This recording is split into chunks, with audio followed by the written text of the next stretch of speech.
Assalamualaikum warahmatullahi wabarakatuh.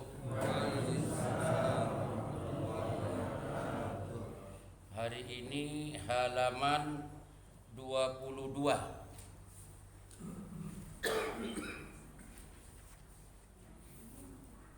Alhamdulillah wassalatu wassalamu ala Rasulillah wa ala alihi wa sahbihi wa man tabi'ah, amma ba'd. Bapak-bapak dan ibu-ibu pemburu syurga Allah Subhanahu wa ta'ala, pada hari ini, subuh yang mulia ini, hari Jumat pertama di dalam Ramadan tahun ini, mudah-mudahan duduknya kita di dalam masjid setelah salat subuh begini dan iktikaf kita dalam masjid setelah salat subuh berjamaah bersama, dan kita di hadapan kita ayat-ayat Allah, Al-Quran dan sunnah-sunnah Rasul yang kita kaji pagi ini. Mudah-mudahan menjadi tambahan amalan kita di hadapan Allah nanti. Amin. Semoga menjadi perisai kita untuk tidak tercemplung kita dalam neraka jahanam. Amin. Bapak dan ibu yang insya-Allah dimuliakan Allah, ya, lihat kalimat hari ini dosa besar yang kelima yang ditulis oleh Imam Az-Zahabi dalam kitabnya Al-Kabair, yaitu orang-orang tidak membayar zakat. Orang yang tidak membayar zakat itu adalah pelaku dosa besar. Kita ambil ayat yang di bawah sedikit atau di tengah. A'udzu billahi minasyaitonir rajim. Walladzina yaknizuna adh-dhahab wal fiddah wa la yunfiqunaha fi sabilillah fabashshirhum bi'adzabin alim yauma yuhma 'alaiha fi nari jahannam. Ayat ini menjelaskan orang-orang yang yaknizuna dzahab wal fiddah, orang yang menjaga ketat kekayaannya, baik itu emas atau perak atau kekayaan lainnya, sekarang di bank di ATM dijaga ketat. Artinya wala yunfiqunaha fi sabilillah, tidak mau menginfakkan hartanya kepada jalan Allah. Salah satunya tidak mau mengeluarkan zakat. Salah satunya tidak mau berinfak sedekah. Salah satunya di Ramadan saja kagak mau. Apatah lagi di luar Ramadan, yang dalam Ramadan lebih berlipat ganda pahalanya, masih bakhil, masih pelit, masih kikir. Zakat tidak mau dikeluarkan, tapi hanya mau nerima doang dia. Kalau ada kedengaran orang mengeluarkan zakat, tangan dia duluan ke depan dibanding dengan tangan-tangan orang fakir miskin yang lain. Orang-orang yang model itu, fabashirhum, berikan kabar duka cita kepada mereka, bi'adzabin alim, dia akan dicemplung dalam neraka jahanam dari akhirat.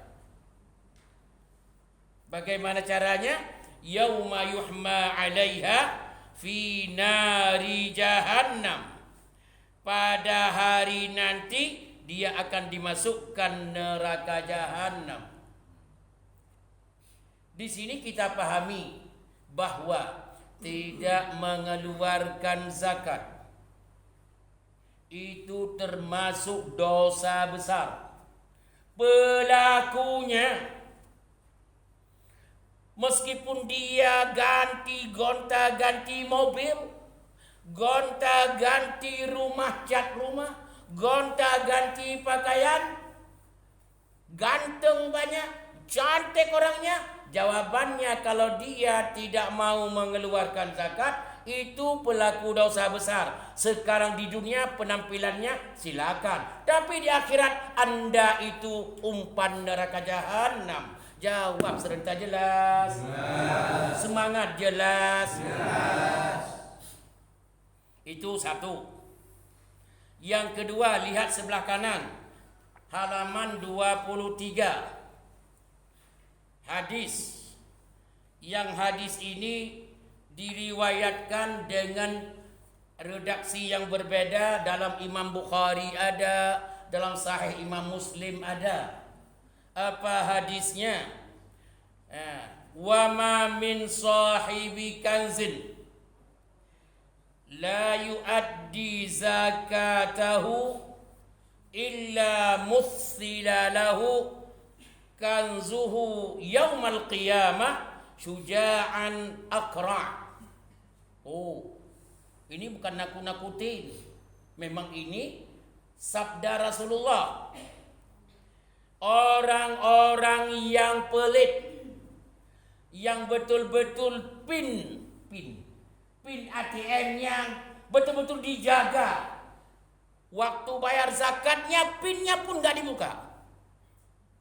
Saking pelitnya, infak sedekah gak pernah dia keluarkan. Membantu orang lain susah sekali. Jawabannya orang-orang la yuaddi zakatahu, saking pelitnya, zakatnya pun tidak mau dikeluarkan. Illa orang model-model begitu, musilalahu kanzuhu yaumal qiyamah, hari akhirat dikumpulkan harta kekayaan yang dia berpelit dengan harta itu.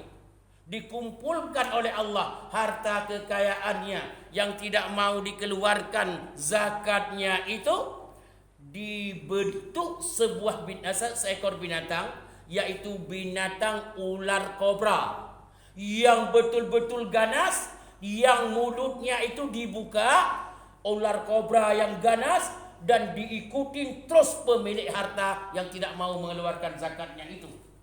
Ular kobra dibuka mulutnya dengan ganas dan bisanya dia kejar kemana-mana orang itu. Kenapa? Karena orang itu orang tidak mau mengeluarkan harta atau zakat hartanya di dunia, saking pelitnya. Jawab serentak jelas. Kok kurang semangat? Jelas. Kalau begitu, kesimpulan, apa yang kita cari di dunia ini kalau tidak kita cari ridha Allah di hari akhirat? Lihat bapak-bapak, ini lihat, jangan kemana-mana, di kota Jakarta saja banyak rumah sudah jadi rumah hantu. Orang tuanya sudah meninggal, bapak ibunya sudah tidak ada lagi, anak-anaknya sudah punya rumah sendiri, rumah itu jadi hantu. Akhirnya kalau tidak berantem anak dengan anak, paling kurang musyawarah untuk menjual rumah itu.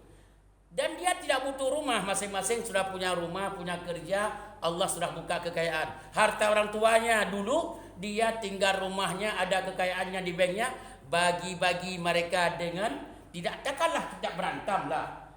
Adem ayem damai antara anak-anak.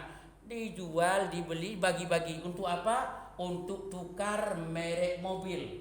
Yang selama ini mobilnya Avanza atau Rush, nanti kita beli Innova lah, beli CR-V lah.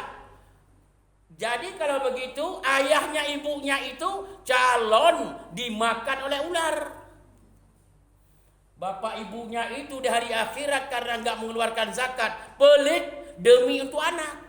Pasti demi untuk anak, demi untuk masa depan, dikejar kemana-mana oleh ular. Ular di sini adalah syuja'an akra, botak kepalanya lagi ular itu. Saking laparnya itu, dia dikejar kemana-mana, mau dimuntahkan bisanya, mau ditelan orang itu.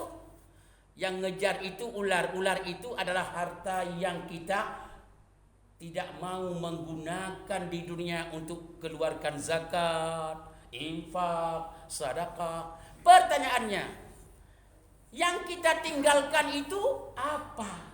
Jawabannya ular. Kita punya rumah, anak udah punya rumah semua kok. Anak-anak sudah hidup bahagia kok. Apa lagi yang ada cari? Aku tinggalkan, aku berpelit-pelit, ku jaga pinnya, jaga jangan sampai harta ke infak enggak, sedekah enggak, zakat pun enggak. Jawabannya Anda sedang meninggalkan ular yang akan mengejar Anda di hari akhirat. Jawab serentak jelas. Yang semangat sedikit jelas. Kalau begitu kesimpulannya, ayo Bapak dan Ibu. Harta penting harta. Enggak mungkin kita secara manusia, jangan urusan Allah dulu. Secara manusia enggak mungkin kita hidup tanpa ada sedikit harta. Tapi jawabannya jangan sampai harta itu menjadi ular botak, ular berbisa yang akan mengejar kita di hari akhirat. Ingat, si miskin pun, ini pakai si miskin. Si miskin pun harus masuk surga dengan infaknya. Ulang, si miskin pun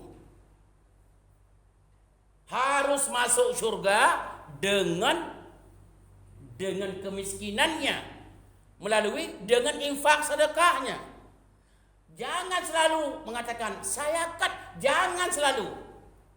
Si miskin pun ada uang 500 rupiah di kantongnya yang bisa dia infak. Jangan sampai orang miskin ditanya hari akhirat, oh saya miskin, nanti ini miskin apa ini? Dalam kantong sekian, hari sekian, kamu selalu ada. Di buah kasur sekian, dalam bantal sekian, di bank sekian. Kamu miskin, tapi ini ada kan? Tapi kenapa kamu tidak infak, sedekah dan zakatnya? Dijadikan ular. Yang sakit hati kita satu, kalau orang kaya dikejar-kejar oleh orang ular botak, kobra botak, yang begitu berbisa, dikejar kemana-mana di hari akhirat. Kalau orang kaya pantaslah karena dia pelit orang kaya. Kalau kita miskin, sudah miskin masuk neraka lagi, nggak mau saya. Udah miskin masuk neraka lagi. Orang kaya di dunia puas hidupnya, tidak menderita. Di hari akhirat menderita. Pantas dia di dunia sudah nikmat. Kita di dunia kagak nikmat, di akhirat kagak ada apa-apa. Mau kemana? Jawab serentak jelas. Yang semangat jelas. Penutup halaman 25 sebelah kanan. Yang di atas hadis Rasulullah sallallahu alaihi wasallam, awwalu thalatha yadkhuluna an-nar. Orang yang paling mendapat prioritas masuk neraka. Orang yang paling mendapat prioritas masuk neraka. Masuk neraka prioritas pula nih. Pak Hilmi, masuk neraka ada prioritas VIP untuk di neraka. Yang pertama Amirul Musallat, raja, pemerintah, presiden yang diktator. Amirul Musallat adalah penguasa, pemerintah, presiden, raja, gubernur, bupati, camat, lurah, RW, RT yang diktator. Itu VIP dalam neraka jahanam. Jawab serentak. Jelas. Itu nomor 1 loh. Maka yang hadir ini jangan coba-coba mencalonkan dirinya di presiden. Siapa yang pilih ya?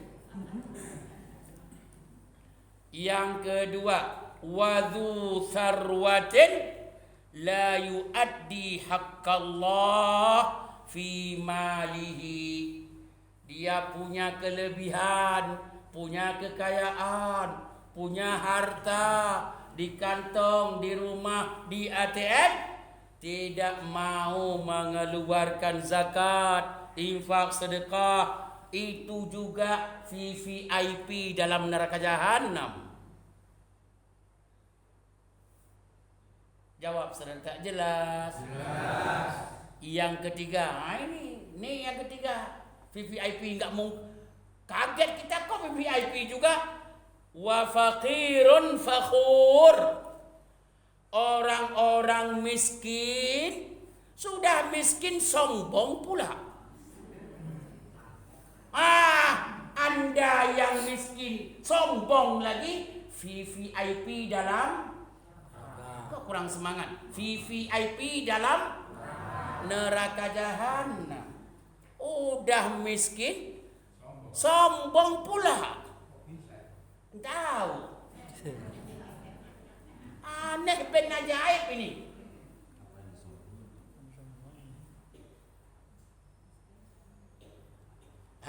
Kita di mana? Ulang. Prioritas utama yang diprioritas masuk neraka dalam hadis ini 3. Pertama adalah penguasa. Penguasa yang diktator. Jangan bayang kemana-mana dosa pagi-pagi. Penguasa yang diktator.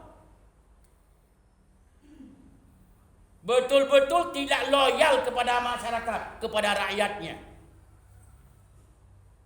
Dia penguasa itu penghisap darah rakyat.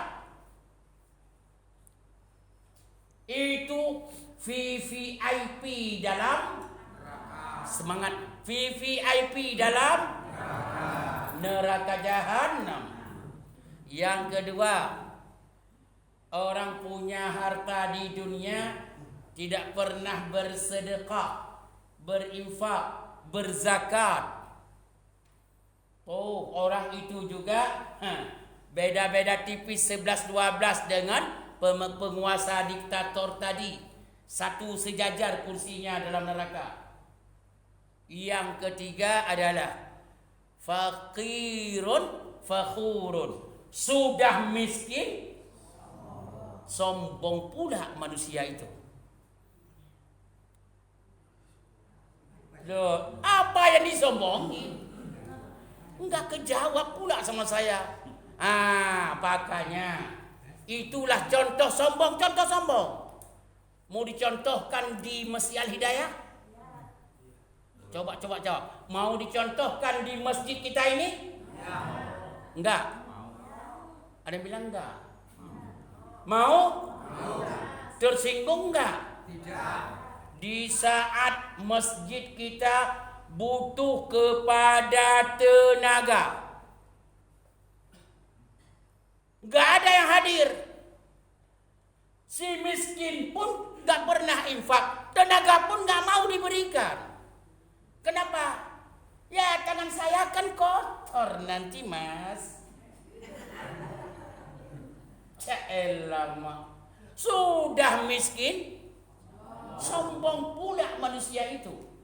Jawabannya, hiduplah dalam kesombonganmu, wahai orang miskin. Hiduplah dalam sombonganmu, orang yang miskin, yang fakir. Jaga baik-baik kesombonganmu itu. Di dalam kemiskinanmu, Anda mendapat prioritas di hari akhirat. VVIP dalam neraka jahanam. Jaga kesombonganmu, wahai miskin, wahai fakir, jaga kesombonganmu. Hadis ini mengatakan Anda diberikan prioritas VIP di dalam neraka jahanam.